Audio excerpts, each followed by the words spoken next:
London 1888 एक ऐसी शहर जिसमें राज, अंधेरा और डर छाया हुआ था।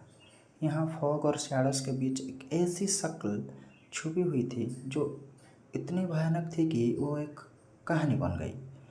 ये है जैक द रिपर की कहानी, एक इनफेमस सीरियल किलर जिसका असल नाम आज तक एक रहस्य है। इस भयानक कहानी को समझने के लिए हमें 19th सेंचुरी लंदन की दुनिया में लौटना होगा। शहर में अमीरी और गरीबी का एक साथ मिलना था। ईस्ट एंड, खासतौर पर व्हाइट चैपल, बेहद ज़्यादा क्राउडेड हाउसिंग, क्राइम और बेचारियों के लिए जाना जाता था। यहाँ बहुत सी औरतें जीने के लिए प्रोस्टिट्यूशन का सहारा लेती थी और इसी अंधेरे में जैक द रिपर ने अपने हाथ चलाना शुरू किया। अगस्त से लेकर नवंबर 1888 के बीच 5 औरतें मार दी गई थी। ये थी,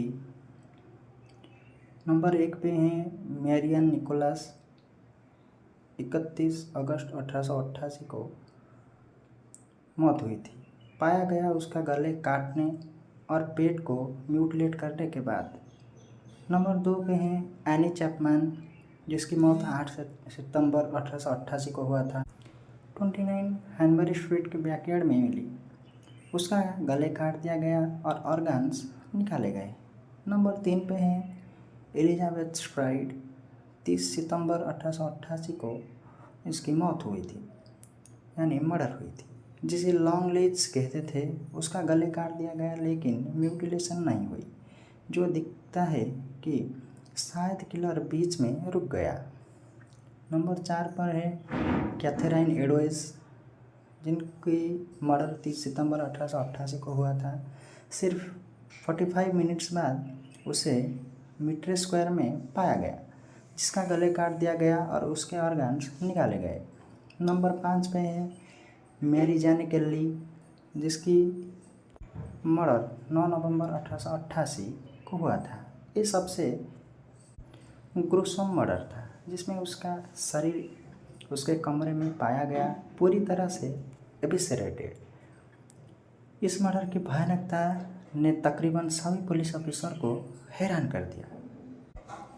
पुलिस पर इन मर्डर्स को सुलझाने का बहुत बड़ा प्रेशर था। उन्होंने आम जनता से कई लेटर्स रिसीव किए, लेकिन एक लेटर अलग था, जैक द रिपर के नाम से, जिसमें पुलिस का मजाक उड़ाते हुए और मर्डर्स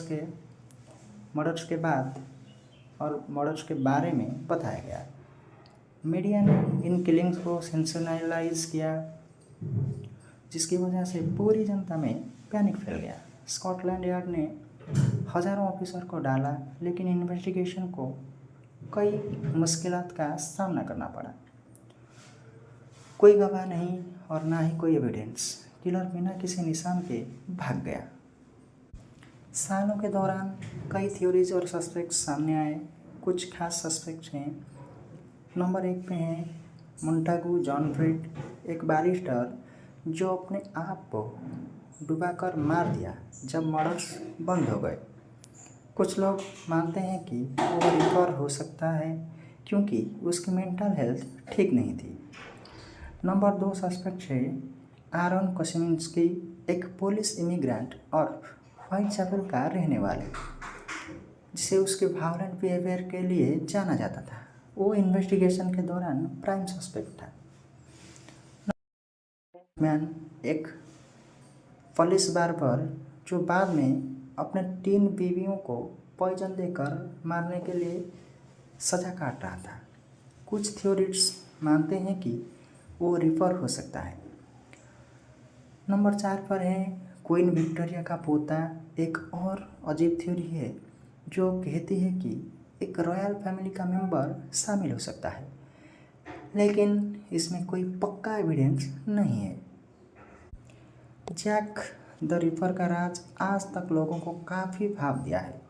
इस केस पर कई किताब, फिल्में और डॉक्यूमेंटरीज बनी हैं। अननोन का अलियोर, मर्डर्स की भयानकता और किलर की एनोनिमिटी लोगों को फैसिनेट करते हैं।